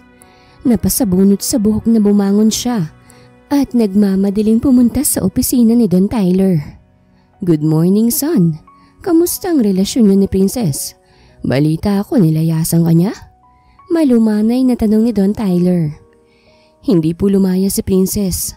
Ang totoo nga po, aayain kita ngayon na mamanhikan sa bahay nila para maging legal na ang aming relasyon. Nakatitig sa mga mata nito na pagsisinungaling niya. Really? Are you sure na gusto mo nang magpakasal? Kunot noong tanong ni Don Tyler. Yes, Papa. I want to marry her as soon as possible. Dahil palaging sumisigaw ang puso ko na miss ko na si Princess. And hindi ako makapag-isip ng matino dahil palagi siyang laman ng utak ko. She keeps on haunting me, Papa. Para siyang libag na nakadikit sa buo kong katawan. Honest na sagot niya. My goodness, anak. Pinana ka nga ni Cupido. Pinana na niya sa wakas ang puso mo. Ganyan din ang naramdaman ko noong mainlab ako sa mama mo. Gusto ko siyang nakikita palagi. Mayakap at mahalikan. Kumikinang ang mga mata na sagot ni Don Tyler. Yes, Papa. I felt that too. Miss na miss ko na ang halik at yakap ni Princess. So, totoo nga na merong nangyari sa inyong dalawa? Namimilog ang mga mata na tanong ni Don Tyler. Yes po, Papa. Tumatango na sagot ni Pierre. Bueno, sabihan mo si Paul na kumuha ng gold bar sa bahay at gintong alahas. Tapos ay utusan mong iba mo pang tauhan na mamili ng mga mamahaling gamit sa bahay at masasarap na pagkain para in grande ang pamamanhikan natin. Excited na paliwanag ni Don Tyler. Sige po, Papa. Excuse me po. Maghahanda na po ako. Tumigil si Pierre sa pagsasalita nang nakangisi na pumasok si Dominic sa loob ng opisina. Tama bang narinig ko? Pakakasalan mo ang pulubi mong girlfriend? Nakakainsulto na tanong ni Dominic. She's not a beggar, my stepbrother. Ang totoo mas mayaman pa sa'yo si Princess. Nakangising sagot niya. Really, huh? You're very funny and insane, Pierre. Na-inlove ka sa babaeng namamalimos? Nakatira sa squatters area at nag-uulam ng sapsap na tuyo at talbos ng kamote araw-araw. But you know what? I don't believe na mahal mo talaga si Princess. Dahil ang totoo, wala kayong relasyon. Binayaran mo lang siya para magpanggap na fiancé mo upang makuha mo ang kumpanya. Nakangising paliwanag ni Dominic at tumawa ito ng mahina. Anak, totoo bang sinasabi ni Dominic? Salubong ang kilay na tanong ni Don Tyler. Yes po, Papa. Totoo ang lahat ng sinabi ni Dominic. Pero totoo rin na mahal ko na si Princess. Pakakasalan ko siya kahit hindi mo ipamana sa akin ang butik. All I need right now is your love and support. Gusto ko na maging memorable ang pamamanhigan ko kay Princess. Nakaliyad ang dibdib at confident na sagot ni Pierre. Handang-handa siya na ipaglaban ang nararamdaman niyang pagmamahal para sa dalaga dahil ayaw niya nang mabaliw sa kakaisip sa maganda nitong mukha at sexy nitong katawan. Okay, pupunta tayo ngayon sa bahay ni Princess. Next year na natin pag-usapan ang tungkol sa negosyo. Kung kanino ba mapupunta ang presidential position. Salamat po, Papa. Maraming salamat. Tuwang-tuwang sagot ni Pierre at niyakap nito si Don Tyler. Palagi nating tatandaan na family is love dahil silang masasandalan natin sa oras ng kagipitan. Siguro nga merong broken family, mga kamag-anak na matataas ang pride, masamang ugali at plastic. Pero kahit ganun, kailangan natin silang pakisamahan ng maayos. Sampalin natin sila ng kabutihan upang magising sila sa katotohanan na palaging pinagpapalat hindi kinakarma ang mga taong mababait. Tumigil si Princess sa panonood ng TV at sa pagkain ng hilaw na mangga nang marinig niyang malakas na tambor at malakas na kanta sa labas ng bahay. Mama, may parada ba? Siguro anak, ewan hindi ako sure eh. Ang mabuti pa tignan natin. Okay, nakangiting sagot niya. Lumabas nga sila ng bahay daladalang mangkok na may lamang mangga at alamang. Napatigil sila sa paghakbang nang makita nila si Pierre, Don Tyler at Doña Bettina. Nakasandal sa white limousine ng mga ito, kumakanta at merong hawak na gitara. Totoo ba ito? Tanghaling tapat hinaharana ako ng mga mayayaman? Ay Diyos mio, kung totoo nga po ito huwag mo nang bawiin pa. Nakatingala sa langit na hiling niya. Yes, sweetie. Totoong nakikita mo. Nakatayo ko ngayon sa iyong harapan para sungkitin ang matamis mong pagmamahal. I love you so much, Princess Manjares Cortez. Hindi ko alam kung saan nagsimula ang pagmamahal ko sa iyo at kung ano bang dahilan. Basta ang alam ko, mahal kita ngayon at gusto kitang makasama habang buhay. Pag-amin ni Pierre at nag-flying kiss pa ito kasama ng mga rose petals. Talaga ba? Totoong mahal mo ko? Baka naman sinasabi mo lang yan dahil gusto mong makuha ang butik. Nakaismid na tanong niya. But deep inside, kinikilig ang puso niya at sobrang bilis ng pintig. Sweetie, totoo ang pag-ibig na nararamdaman ko para sa iyo. And I want you to know na palagi kong napapanaginipan ang maganda mong mukha. Ang matamis mong halik at mainit mong yakap. You rub my pocket, but you also rub my heart. Hindi ako makapag-isip ng matino simula nung umalis ka dahil sumama sa iyo ang puso ko.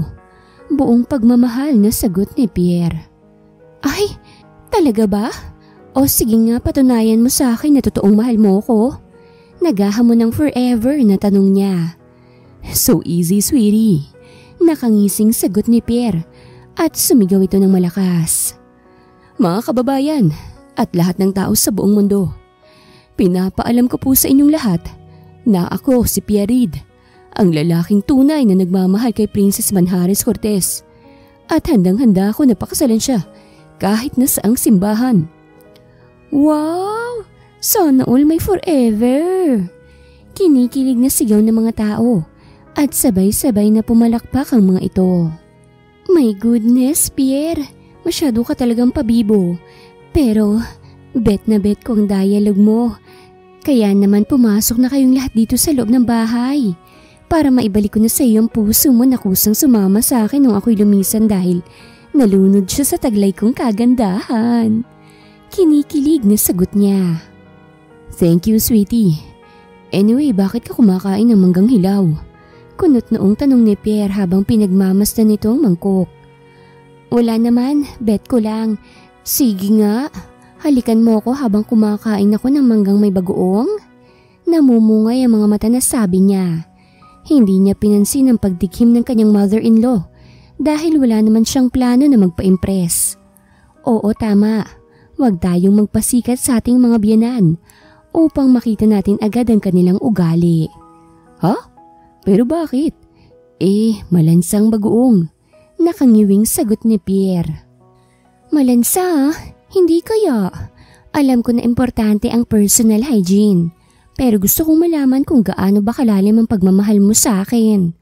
Kumakagat ng mangga na sagot niya, pero napatigil siya sa pagmuya nang biglang lumapat ang labi ni Pierre sa labi niya at kinagat nitong hawak niyang mangga. Satisfied? Nakasmirk na tanong ni Pierre at muli siyang hinalikan. Mamaya na kayo maglambingan kasi pati ang langit kinikilig sa love story niyong dalawa. Pagmasdan yung panahon umuulan kahit tirik na tirik ang araw. Kinikilig na paliwanag ni Mama Pia. Tita, may kasabihan po tayo na ikinakasalantik balang kapag umuulan kahit tirik na tirik ang araw. Palagay ko, eto na po ang sign na ibinigay ni Papa Jesus para magpakasal kami kaagad ni Princess. Nakangiti at malambing na sagot ni Pierre at pinisil nito ang palad niya. Achoo! Grabe ka naman, Pierre. Pati ulan ginamit mo para makuha mong matamis kong oo? Bumabahing na sagot niya. Sweetie, totoo naman na mahal mo ko, hindi ba? Ayaw mo lang aminin kasi nagpapakipot ka. Masyado ka namang mabilis. Nakatakip sa ilong na sagot niya at muli siyang bumahing. Sweetie, okay ka lang ba? May sakit ka ba? Kanina ka pa bahing ng bahing ah. Nag-aalalang tanong ni Pierre at sinalat ang noo at leeg niya. Wala akong sakit. Bumabahing ako dahil makati sa ilong ang pabango mo. Tapos gusto kong kagatin ang pisngi mo at pindutin ang dimples mo. Namumungay ang mga mata na sagot niya at kusang kumilos ang kanyang mga daliri. Pinisil at pinindot ang dimples ni Pierre. My goodness, sweetie. Amoy bagoong ang palad mo pero okay lang. Kahit pisilin mo buong araw ang pisngi ko kasi palagay ko naglilihi ka. Tama ba ako? Buntis ka? Secret. Gusto mong malaman? Surprise! Nakabungis-ngis na sagot niya. O sige, wag mo sabihin sa akin. Dadali naman kita sa private hospital. Ipapa-ultrasound ko yung tiyan mo. Kalmadong sagot ni Pierre habang pinagmamasdan nitong tiyan niya at hinaplos yun ng marahan. Oo na, aamin na ako. Buntis nga ako. Sinasabi ko na nga ba buntis ka eh. Kaya hindi ako makatulog at mapakali dahil hinahanap niyo akong mag-ina. I'm so sorry, sweetie. Ngayon lang kita binisita. Nakahawak sa tiyan niya na sagot ni Pierre. Okay lang yun. Ang importante, hinanap mo ko kasama pang mga magulang mo. Yes, sweetie. Inakit ko talaga si Papa na mamanhikan ngayong araw. Anyway, I would like you to meet my parents, Don Tyler Reed and Doña Bettina. Hello po, Tito, Tita. Masaya po ako na makilala kayo. Nakangiting sabi niya at nakipag-shake hands siya sa mag-asawa. Nice to meet you too, Iha. Tama nga ako. Maganda ka't nagmula rin sa buwan na pamilya. Nakangiting sagot ni Don Tyler. Hindi po ako mayaman, may negosyo lang. Nahihiyang sagot niya dahil galing sa nakaw ang kanyang puhunan. Pasok po kayo sa mumunting tahanan namin. Sige, Iha, mauna ka. Marahan siyang tumangot mahinhin na naglakad papunta sa loob ng bahay. Dumiretso siya sa kusina. Naghugas ng kamay at nagsipilyo. Naiwan naman sa living room si Pierre at ang kanyang mga biyanan. Balae, pumunta kami rito sa bahay mo para hingiin ang palad ni Princess. May dala kaming dowry, 2 gold bar at isang set ng alahas na ginto. Nakangiting paliwanag ni Don Tyler na ipinatong nito ang kayamanan sa ibabaw ng mesa. Abay, Diyos mio, kumpadre, hindi ko kailangan ng ginto. Ang kailangan ko lang ay respeto. Pagmamahal at pangunawa niyo para kay princess ko. Mas matutuwa ako kapag tinrato niyo ng maayos ang aking anak.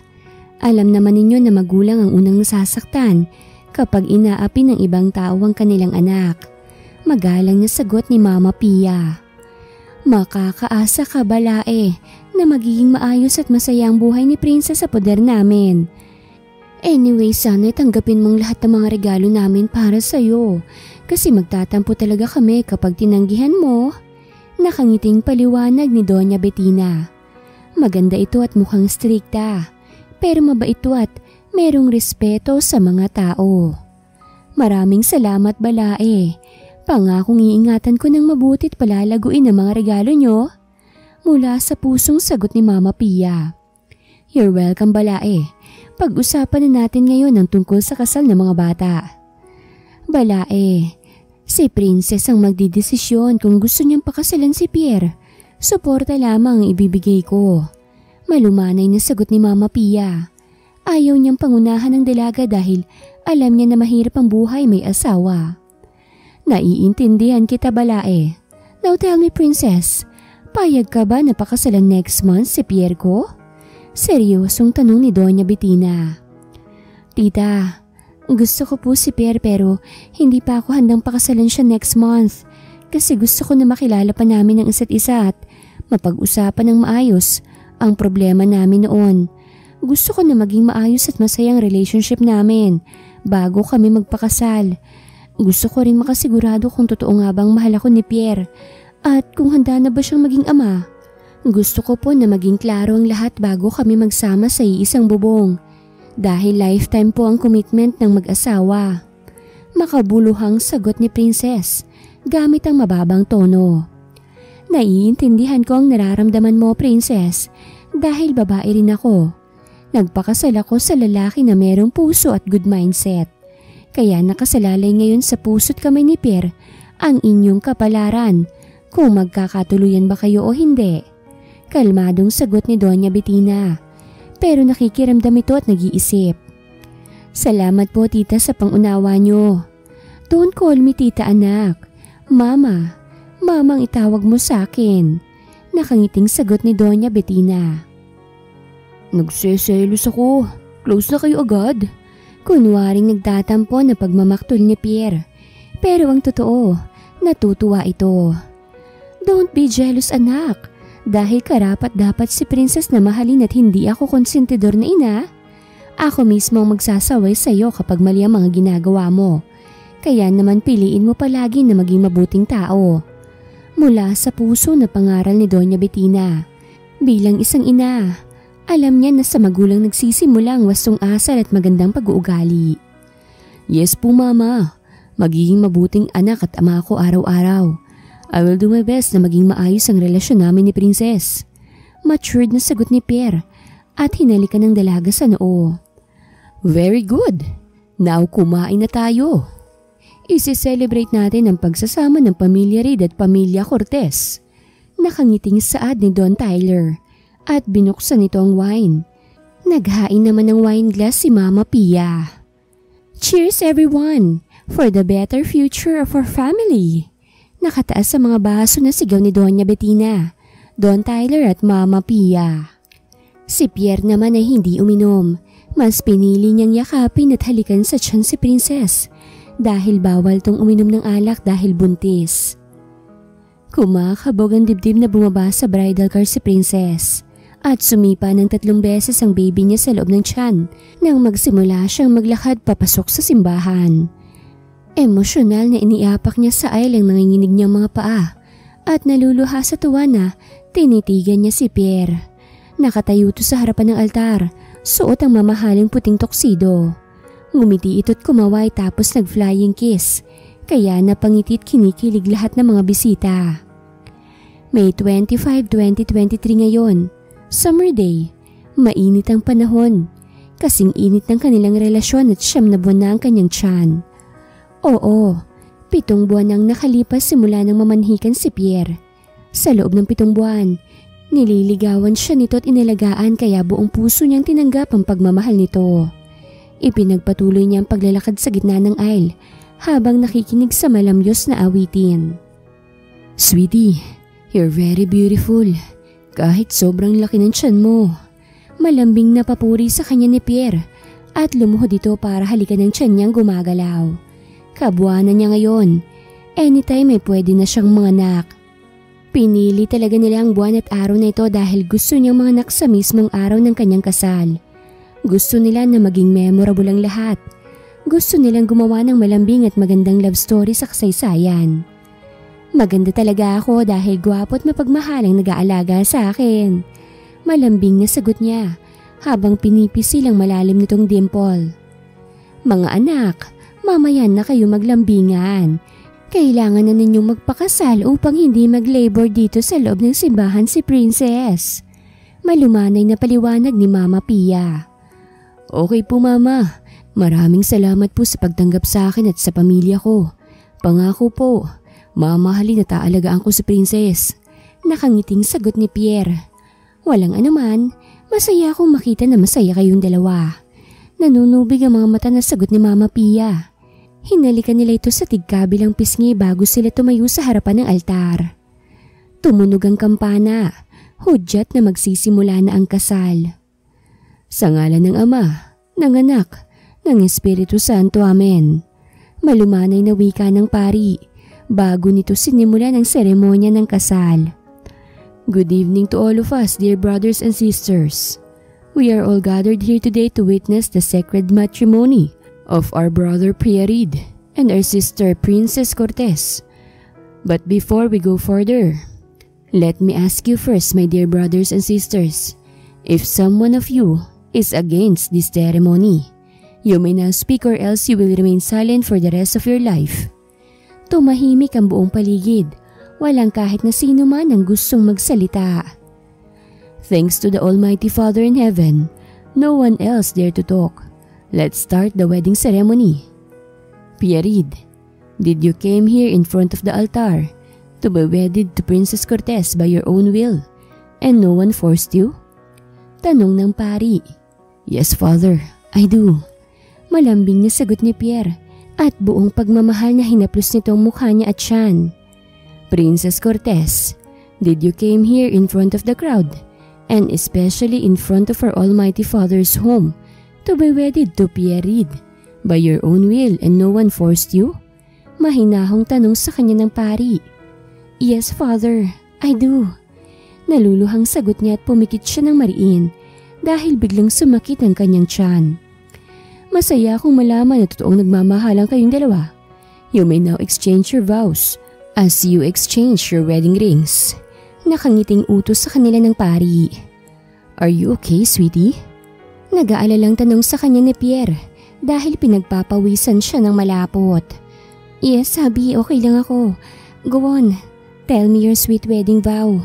Nakangiting sagot niya kahit dahan-dahang gumuguhit ang matinding sakit sa kanyang mga ugat. She's on labor right now, but wedding is lifer, kaya titiisin muna niyang sakit. Okay, sweetie.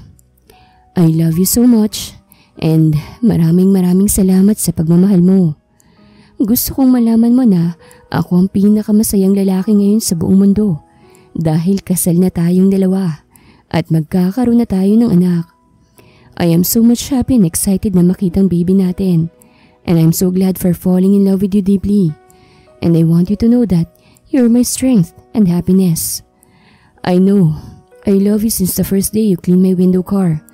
Hindi ko lang maamin noon dahil nalilito pa ako sa aking nararamdaman. Medyo mahirap kasing paniwalaan na mai-inlove ako sa pulube. But it's true. I love you so much, Mrs. Princess Cortez Reed. Nangangako ako ngayon sa Diyos, sa mga tao at sa mama mo at sa kapatid mo na mamahalin kita at rerespetuhin katulad ng pagmamahal at pagrespeto ko sa aking magulang. I, Pierre Reed, take you Princess Cortez to be my lawfully wedded wife. Take and wear this ring as sign of my everlasting love for you, in sickness and in health, for richer or poorer, through thick and thin, for better or for worse, till death do us part. Umiiyak na pahayag ni Pierre habang isinusuot nitong wedding ring sa daliri niya. Nagunahan sa pagpatakang mainit niyang luha at sumubsob siya sa malapad nitong dibdib nang muling sumigid ang kirot sa kanyang balakang. Sweetie, are you okay? Kanina ko pa napapansin na para bang nasasaktan ka. I'm okay but I'm on labor. Malapit nang lumabas ang anak natin. Medyo masakit ng balakang ko pero kaya ko pang tiisin. Now hug me and pakinggan mong mabuti ang aking wedding vow. Nakangiting sagot niya pero si Pierre ay lumuhod at paulit-ulit na hinalikan ang tiyan niya. Everyone, gusto kong ipaalam sa inyong lahat na nagli-labor na ako ngayon. Excited nang lumabas ang aming anak dahil alam niyang kasal na kami ni Pierre. And I want you all to know na mahal ko si Pierre. Iibigin ko siya at iingatan ng higit sa pagmamahal na ibinibigay niya sa akin. Nangangako ako ngayon sa Panginoon, sa mga tao, at sa aming mga magulang na magiging mabuti akong asawa at ina, at mamahalin ko sila hanggang sa aking huling hininga. I am Princess Cortez, wholeheartedly take you, Pierre Reid, to be my lawfully wedded husband. In return, please take and wear this ring as a symbol of my undying love for you, in sickness and in health, for richer and poorer, through thick and thin, in sadness and happiness, till death do us part. Buong pagmamahal na pahayag niya, at emosyonal na isinuot niya ang singsing sa daliri nito.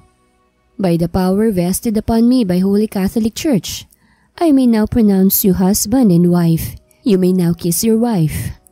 Nakangiting wika ng pari at binasbasan sila ng holy water. Dahang-dahang itinaas ni Pierre ang belo. Kumindat to ng 2 beses bago siya hinalikan. Napapikit siya ng malasahan niyang mabango at mainit nitong labi at hininga. Magaan lang ang halik pero nakakadarang dahil may sangkap yun ng tunay na pag-ibig. Congratulations, Pierre and Princess! Humayo kayo't magparami. Masayang anunsyo ng pari at muli silang binasbasan ng holy water. Congratulations, Pierre and Princess! Sa wakas naging phenomenal na ang love story niyong dalawa. Nakangiting sigaw ng mga bisita. Everyone, maraming salamat po sa inyong pagdalaw. Hindi na po kami makakasama sa reception dahil manganganak na si Princess. Ikain niyo na lang po kami ng salad at lechon. Birong totoo ni Pierre sa mga bisita. Maraming salamat po sa inyong pagdalo at pagsubaybay sa love story naming mag-asawa. Ngayon naman po ay ihahagis ko ng bulaklak bago ako pumunta sa ospital. Nakangiting pahayag ni Princess at tumayo siya sa gitna ng aisle. Ready na ba kayo? Yes, Princess. Ready na kaming lahat. Malakas na sagot ng mga babae. Okay. 1, 2, 3. Masayang-masayan inihagis niya sa area ang bulaklak. Nasa luyo ni Leia, ang fiancé ni Dominic.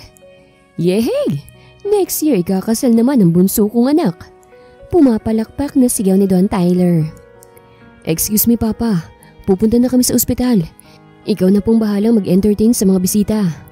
O sige na anak, umalis na kayo. Tumawag ka agad kapag tapos ng mga anak si Princess. Excited nang magkaapo na sagot ni Don Tyler. Tumango si Pierre at nagmamadaling inakay siya palabas ng simbahan. Sumakay sila sa bridal car. Binuhay ni Pierre ang makina at maingat itong nagmaneho. Ang mga gamit ng baby kahapon pa nakahanda, pati ang private room na kanilang gagamitin. Wifey, kaya mo pa bang tiisin ng sakit? Kinakabahang tanong ni Pierre. Oo, kaya ko pang tiisin pero sobrang sakit na talaga. Diyos ko, para akong hinihiwa. Damang-dama kong paghapang ng hapdi. Sobrang tigas ng tiyan ko. Pinagpapawisan at nakangiwing sagot ni Princess. Konting tiis na lang, wifey. Nandito na tayo. Kumakabog ang dibdib na sagot ni Pierre at maingat na ipinarada nito ang bridal car sa entrance ng ospital. Binuksan nitong pinto at kinerga siyang palabas. Sinalubong sila ng 2 nurse na merong tulak-tulak na stretcher. Dumiretso sila sa emergency room. Binihisan si Princess ng hospital gown at kinabitan ng dextrose. Inai din siya ng doktora. Tamang-tamang dating yung mag-asawa. 9 cm ka na, Mrs. Lalabas lang talaga si baby. Dadalhin ka na namin sa labor room. Nakasuot ng face mask na sabi ni doktora. Doktora, sasama po ako sa labor room. Ninenervyos na sabi ni Pierre. O sige, sumunod ka sa amin, Mr. Reid. Malumanay na sagot ni doktora at nauna na itong maglakad. Itinutulak ng mga nurse ang stretcher papasok sa labor room. Oh, Diyos ko, hubby. Sobrang sakit na. Hindi ko na kayang hapdi. Ganito palang sakit mga anak. Tinalo ko pang sinampal ng 5 beses. Nakangiwing sigaw ni Princess. Hindi niya alam kung saan ibabaling ang ulo. Ganun talaga, Mrs. Masarap ang gumawa ng bata pero mahirap at masakit ang mga anak. Kaya galingan mong umire para makaraos ka na. Malumanay na sagot ni doktora at tumayo ito sa ibaba ng kama. Now close your mouth and push. Push ng malalim para lumabas na si baby. Nakangiwi na sinunod ni Princess ang instructions ni doktora. Hindi maipintang mukha niya dahil sa matinding sakit. Another push, Mrs. Hindi ko na kaya. Ang sakit-sakit na. Sa susunod ayoko ng mga anak. Oh, Diyos mio! Mama! Ganito pala kahirap mga anak. Umiiyak na sigaw ni Princess at muli siyang umere. Another push, Mrs. Kita ko ng ulo ni baby. Seryosong utos ni Doktora. Pumikit si Princess ng mariin at umiri siya ng malalim. Nanginginig ang kanyang mga bintit hita nang dahan-dahang lumabas ang kanyang anak. Congratulations, Mrs. Malusog na lalaki ang anak mo. Pinagpapawisang sabi ni Doktora, kasabay ng malakas na uha ng sanggol. Diyos ko, maraming salamat hindi mo kami pinabayaan. Nangihinang sabi ni Princess at nagunahan sa pagtulo ang luha niya nang idapa sa kanyang dibdib ang kanyang anak. Wifey, ang gwapo ng anak natin. Kamukha ko siya. Garalgal ang boses na sabi ni Pierre at hinalikan siya sa noo. Yeah, he looks like you dahil sa loob ng opisina mo natin siya ginawa. And I still can't believe nakasabay ng kasal natin ang birthday niya. Wifey, nangyari ang lahat ng to dahil planado natin ang lahat at totoong nagmamahalan tayong dalawa. Umiiyak na sagot ni Pierre. Mr. and Mrs. Reed, kukunin ko na po si baby. Lilinisan ko siya at bibihisan. Nakangiting Oh my goodness! Sobrang sakit ng labor at mga anak. Pero mas masakit tahiin. Umiiyak na sigaw ni Princess. Masakit talaga, Mrs. Kaya dapat hindi sunod-sunod ang panganganak. Dapat merong limit. Ay, totoong sinabi mo, Doktora. Hindi na talaga ako uulit. Nakangiwing sagot ni Princess. Pero si Pierre ay tumawa ng malakas. Talaga? Hindi ka na uulit? Pero next year buntis ka na ulit? Che, diet muna sa loob ng 3 years ang palus mo. Nakaismid na sagot ni Princess pero natawa ito. Abay sige, tignan natin. Tumatawang sagot ni Pierre, kaya tumawa na rin ang mga nurse at si Doktora. Nagsimula sa kasinungalingan ng kanilang relasyon pero nauwi sa kasalan dahil mas pinili nilang magmahal kaysa maghiwalay. Love moves in mysterious ways kung maniniwala ka na totoo ang pag-ibig. Wakas.